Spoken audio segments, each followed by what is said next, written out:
Hello friends, welcome to my channel పసి foods. ఈ రోజు వీడియోలో గోబీ 65 అనేది రెస్టారెంట్ స్టైల్లో ఎలా ప్రిపేర్ చేసుకోవాలో చూద్దామండి. ఇంట్లో ఉన్న వాటితోనే చాలా సింపుల్ అండ్ టేస్టీగా ఎలా ప్రిపేర్ చేసుకోవాలో చూద్దాం.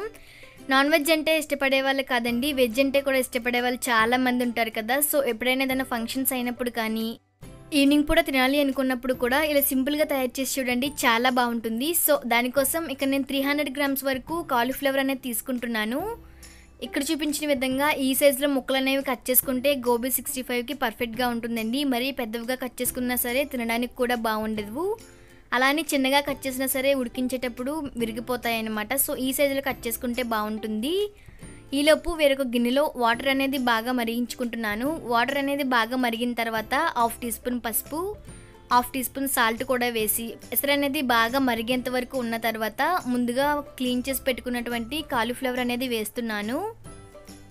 కాలీఫ్లవర్ వేసిన తర్వాత హై ఫ్లేమ్లో ఉంచి ఒక 80% వరకు ఉడికించుకుంటే సరిపోతుందండి. ఎక్కువగా ఉడికించుకోని అవసరం లేదు. కట్ చేసుకున్నప్పుడే ఈ విధంగా ముక్కలు అనేవి కట్ చేసుకుంటే తినేటప్పుడు చాలా బాగుంటుంది. అంతేకాకుండా తొందరగా కూడా వేగిపోతాయి కదా. సో ఈ విధంగా 80% ఉడికిన తర్వాత ఏదైనా ఒక స్ట్రైనర్తో తీసుకొని పక్కన పెట్టుకోవాలన్నమాట. ఈలోపు వేరొక బౌల్ తీసుకొని ఇందులో 4 టేబుల్ స్పూన్ వరకు మైదా, అలాగే 4 టేబుల్ స్పూన్ వరకు కార్న్ఫ్లోర్, 2 టేబుల్ స్పూన్ వరకు రైస్ ఫ్లోర్ కూడా యాడ్ చేసుకుంటున్నాను. రైస్ ఫ్లోర్ అనేది కొంచెం క్రిస్పీనెస్ కోసం యాడ్ చేసుకుంటున్నానండి. అలాగే 1/4 కప్ వరకు పెరుగు కూడా తీసుకుంటున్నాను. పెరుగు అనేది బాగా పుల్లగా ఉండకూడదండి, అలా ఉన్నట్లయితే టేస్ట్ అనేది మారిపోతుంది. సో ఇప్పుడు ఇందులో 1/2 టీ స్పూన్ గరం మసాలా, అలాగే 1/2 టీ స్పూన్ ధనియా పౌడర్, ఒక చిటికెడు మిరియాల పొడి కూడా వేస్తున్నాను. స్పైసెస్ కొంచెం ఎక్కువగా తినేవాళ్ళు ఒక 1/2 టీ స్పూన్ వరకు వేసుకుంటే సరిపోతుంది. అలాగే 1.5 టేబుల్ స్పూన్ వరకు కారం, సరిపడా సాల్ట్ కూడా యాడ్ చేస్తున్నాను.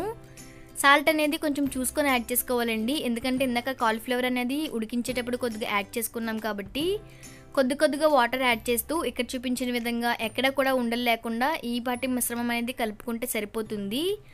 ఇలా ఉంటేనే పిండి కన్సిస్టెన్సీ అనేది గోబీ 65కి పర్ఫెక్ట్గా ఉన్నట్టు అనమాట. ఇప్పుడు ముందుగా ఉడికించుకున్నటువంటి కాలీఫ్లవర్ అనేది ఇందులో వేస్తున్నాను.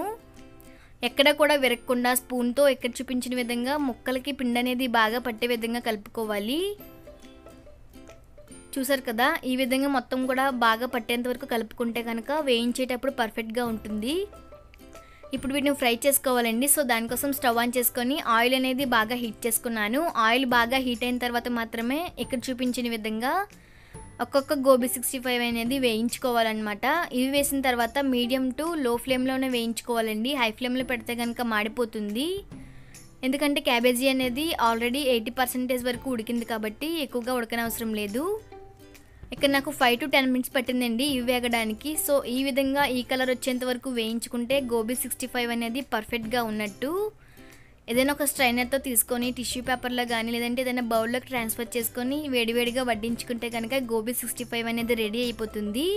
సో చూసారు కదా, చాలా సింపుల్ అండ్ ఈజీగా రెస్టారెంట్ స్టైల్ అంటే గోబీ 65 అనేది రెడీ అయిపోయింది. మరి ఇంకెందుకు ఆలస్యం, మీరు కూడా తప్పకుండా ట్రై చేస్తారా? ట్రై చేసి మీకు ఎలా కుదిరిందో నాకు కామెంట్ చేసి చెప్పండి. ఈ వీడియో కనుక నచ్చినట్లయితే లైక్ చేయండి, షేర్ చేయండి, అలాగే నా ఛానల్ని సబ్స్క్రైబ్ చేయడం మర్చిపోవద్దు.